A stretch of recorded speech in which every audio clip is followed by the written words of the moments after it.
Assalamualaikum warahmatullahi wabarakatuh. Saya Devi Asita, NIM 19041 344050, Prodi Pendidikan IPS 2019B. Saya di sini akan mempraktekkan tentang kegiatan inti pembelajaran untuk memenuhi tugas kegiatan mengajar dan pembelajaran mikro. Cukup ya anak-anak pengantar materi kita. Sekarang kita masuk ke materi pokok konektivitas dan interaksi antar ruang. Pada pengantar tadi, Ibu telah menjelaskan atau memberi contoh tentang interaksi antar ruang yang terjadi dalam kehidupan kita sehari-hari.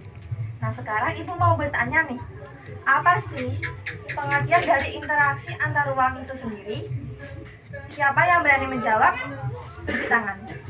Saya, Bu. Ya. Interaksi antar ruang itu hubungan antara ruang yang satu dengan ruang yang lainnya. Ya, bagus, Nak. Terima kasih atas jawabannya. Sekarang ada lagi nggak yang mau menjelaskan atau melengkapi jawaban temanmu tadi? Saya, Bu. Ya. Interaksi antar ruang itu hubungan antar daerah satu dengan daerah lainnya yang bertujuan untuk memenuhi kebutuhan masyarakat. Ya, benar sekali, Nak. Nah, jadi interaksi antar ruang itu yaitu keterkaitan antara daerah satu dengan daerah lainnya atau antar ruang satu dengan ruang lainnya, di mana hubungan ini terjadi karena kondisi saling membutuhkan. Sebagai contoh begini, daerah cepu yang mayoritasnya merupakan penyuka ikan, contohnya. Karena daerah cepu tidak bisa menghasilkan ikan karena kondisi geografis daerah cepu yaitu dataran rendah, maka perlu adanya interaksi antar ruang dengan daerah yang penghasil ikan. Daerah penghasil ikan itu apa sih? Pelautan. Laut, ya benar. Nah, untuk memenuhi kebutuhan ikannya, masyarakat di Cepu melakukan interaksi antar ruang dengan masyarakat di pesisir laut. Karena masyarakat pesisir laut merupakan penghasil ikan. Begitupun juga sebaliknya, masyarakat laut karena tidak bisa menghasilkan nasi atau beras, maka melakukan interaksi antar ruang dengan daerah kita sebagai penghasil beras.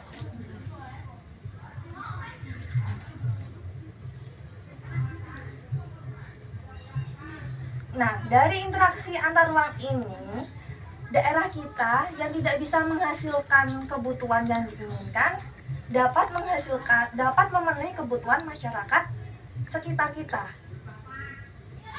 Sehingga interaksi antar ruang itu sangat menguntungkan bagi daerah satu dan daerah lainnya. Ya, betul sekali. Contoh dari pergerakan orang itu yaitu urbanisasi, transmigrasi. Nah, sekarang Ibu mau mencontohkan jika Pak Budi merupakan karyawan di sebuah perusahaan, namun perusahaannya terletak di kota. Namun Pak Budi bertempat tinggal di desa. Sehingga untuk bekerja Pak Budi harus pulang pergi dari desa ke kota. Menurut kalian, apakah yang dilakukan Pak Budi atau apakah aktivitas yang dilakukan Pak Budi ini merupakan contoh dari pergerakan orang? Ya. Ya, benar. Jadi apa yang dilakukan oleh Pak Budi itu merupakan pergerakan orang. Sekarang yaitu bentuk interaksi yang ketiga, yaitu penyampaian informasi dari satu daerah ke daerah lain. Siapa di sini yang mau menjelaskan atau mencontohkan tentang informasi dari satu daerah ke daerah lainnya? Tunjuk tangan. Saya, Bu. Ya, apa Dek contohnya? Contoh pergerakan informasi itu menyampaikan informasi data jumlah pasien COVID daerah satu dengan daerah lainnya. Ya benar, penyampaian berita dari satu daerah ke daerah lainnya itu merupakan contoh atau bentuk dari penyampaian informasi dari satu daerah ke daerah lainnya.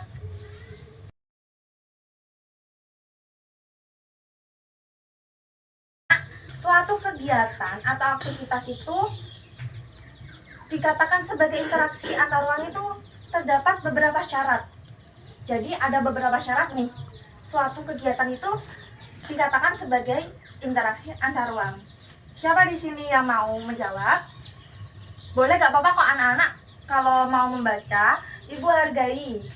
Membaca buku gak apa-apa, Ibu hargai jawaban kalian karena kalian sudah berani untuk mengemukakan pendapat walaupun memakai buku. Siapa di sini yang mau menjawab? Saya, Bu. Ya. 3 syarat interaksi antar ruang yaitu saling melengkapi, kesempatan antara keadaan dapat diserahkan. Ya, bagus. Siapa namanya, Dek? Bisa. Nah, interaksi antar ruang itu syaratnya ada 3. Saling melengkapi yang pertama. Saling melengkapi ini terjadi antara daerah satu dengan daerah lainnya yang dilakukan untuk memenuhi kebutuhan masing-masing daerah tersebut. Sehingga suatu daerah ketika berinteraksi dengan daerah lainnya ini karena untuk melengkapi kebutuhan masyarakatnya.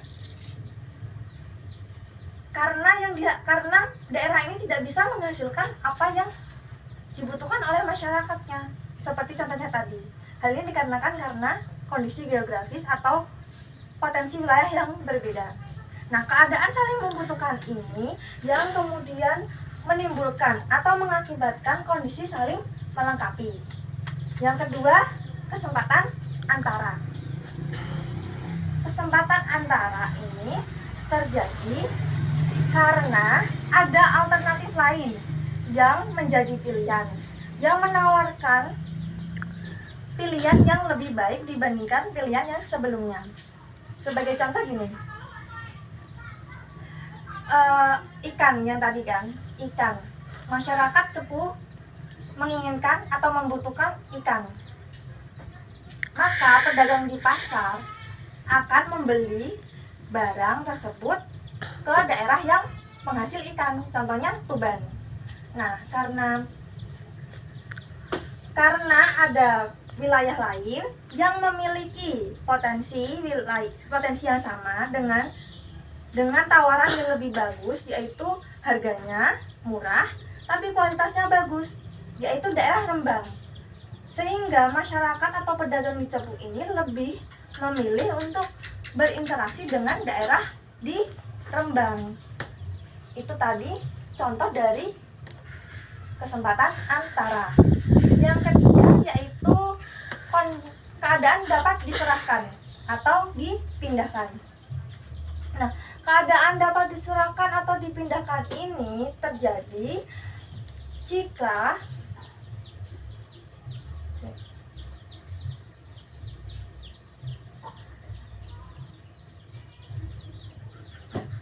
keadaan dapat diserahkan atau dipindahkan ini terjadi pada contohnya yaitu pedagang. Pedagang tentunya mengharapkan keuntungan yang lebih banyak, namun biaya yang dikeluarkan sedikit. Namun ketika misalnya ya, contohnya yaitu Cepu. Cepu sebagai penghasil beras akan mengirimkan barangnya ke daerah Surabaya. Namun karena kondisi atau bisa jadi biaya infrastruktur atau biaya perjalanannya mahal, seperti contohnya kasusnya yaitu jembatannya rusak, sehingga untuk mengirimkan beras ini diperlukan waktu yang lebih lama karena menempuh jarak yang jauh lebih lama, sehingga pedagang akan memikirkan atau berpikir 2 kali untuk membeli barang tersebut karena biaya yang dikeluarkan lebih mahal dibandingkan keuntungannya. Sehingga kondisi ini yang membuat para pedagang di Surabaya akan berpindah berinteraksi dengan daerah yang tidak ada kendalanya atau keuntungannya yang lebih banyak. Nah, itu tadi contoh dari syarat dari interaksi antar ruang. Nah, sekarang Ibu punya gambar. Ibu punya gambar. Kita akan memasuki materi dampak interaksi antar ruang. Jadi ketika terjadi interaksi antar ruang itu tentunya akan berdampak bagi kehidupan kita juga. Nah, ini merupakan gambarnya, bisa dilihat anak-anak, ada beberapa gambar di sini.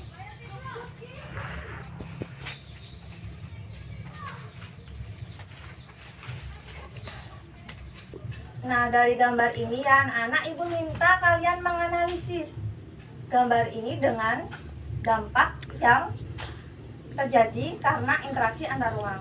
Di sini bisa kita lihat gambarnya, yaitu gambar transportasi, alat-alat transportasi, di mana ada yang zaman dahulu dengan yang zaman sekarang. Nah, di sini bisa saja terjadi di desa. Di desa kita dapat mengetahui bahwa sudah ada masyarakat yang mempunyai mobil, masyarakat yang mempunyai motor. Hal ini dikarenakan karena interaksi antar ruang, sehingga sarana dan prasarana yang ada di desa ini jadi lebih baik. Nah, yang kedua adalah gambar apa nih, Nak? Pedesaan. Gambar perumahan. Iya, ini gambar perumahan, di mana perumahan ini dibangun di daerah yang dulunya merupakan sawah. Bisa kita lihat kalau di sini ada sawah-sawah. Nah, di sini ada perumahan. Nah, hal ini menunjukkan bahwa interaksi antar ruang yang tadi, yaitu pergerakan orang, dapat menimbulkan atau memberi dampak, yaitu perubahan penggunaan lahan, di mana lahan yang dulunya merupakan sawah sekarang berubah menjadi perumahan. Nah, yang ini gambar berikutnya, ini gambar apa, Nak? Orang zaman dahulu. Pakaian zaman dulu dan pakaian zaman sekarang. Pakaian zaman dulu dapat kita lihat, udah kelihatan nggak sih? Pakaian zaman dulu ini merupakan pakaian tradisional kita. Dan ini merupakan fashion sekarang, yaitu fashion kita yang ke barat-baratan. Hal ini dikarenakan, perubahan ini dikarenakan terjadi karena interaksi antar ruang, sehingga menyebabkan perubahan sosial budaya. Sebagai contoh, fashion. Nah, ke gambar berikutnya, yaitu gambar ini, YouTube. Pasti kalian udah tahu kan YouTube kan? Nah, di sini dapat kita ketahui bahwa petani siap jadi YouTuber. Hal ini jelas interaksi antar ruang atau kemajuan teknologi yang dibawa dari interaksi antar ruang menyebabkan perubahan mata pencaharian, sehingga para mata pencaharian kita sekarang beragam. Sebagai contoh ini, petani berubah menjadi YouTuber. Gambar terakhir, yaitu gambar kota Jakarta atau Bundaran HI dulu dan sekarang. Ini menunjukkan bahwa perubahan sarana dan prasarana juga.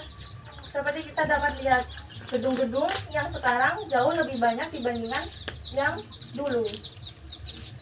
Ini terjadi karena banyaknya mobilitas atau pergerakan orang yang dari desa ke daerah kota, yaitu daerah Jakarta, sehingga timbullah gedung-gedung ini, sehingga kawasan ini menjadi kawasan padat. Nah, itu tadi ya anak-anak, penjelasan Ibu mengenai materi konektivitas dan interaksi antar ruang. Sebelum Ibu akhiri, adakah yang mau bertanya tentang materi tadi? Atau ada yang belum paham? Silakan. Bu, apakah interaksi antar ruang itu hanya terjadi pada daerah-daerah saja? Jadi interaksi antar ruang itu pertanyaannya ada di daerah-daerah saja atau enggak gitu kan?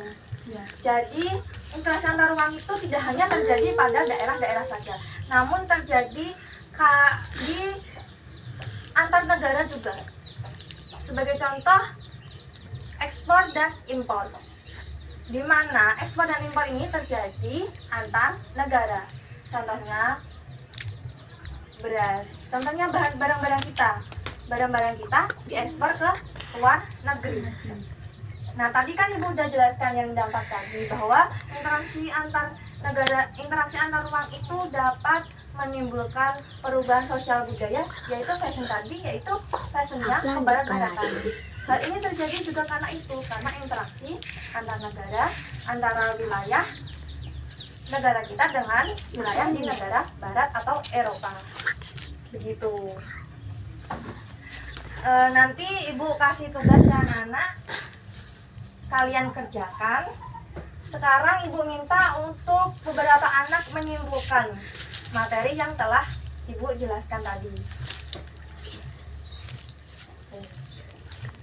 Bentuk-bentuk interaksi antar ruang itu ada berapa sih, Nak? Ada 3, yaitu pergerakan orang, pergerakan barang, dan informasi. Tadi kan dalam pengantar materi Ibu telah menjelaskan tentang contoh pergerakan barang berupa barang-barang yang ada di pasar. Sekarang Ibu minta untuk 2 orang siswa mewakili teman-temannya untuk memberikan contoh masing-masing satu, baik itu pergerakan orang maupun informasi. Karena tadi Ibu telah menjelaskan tentang pergerakan barang. Yang berani, tenang saja, Ibu kasih nilai plus. Jadi yang berani bisa tunjuk tangan. Saya, Bu. Contoh pergerakan orang atau mobilitas itu contohnya urbanisasi, transmigrasi, dan lain-lain.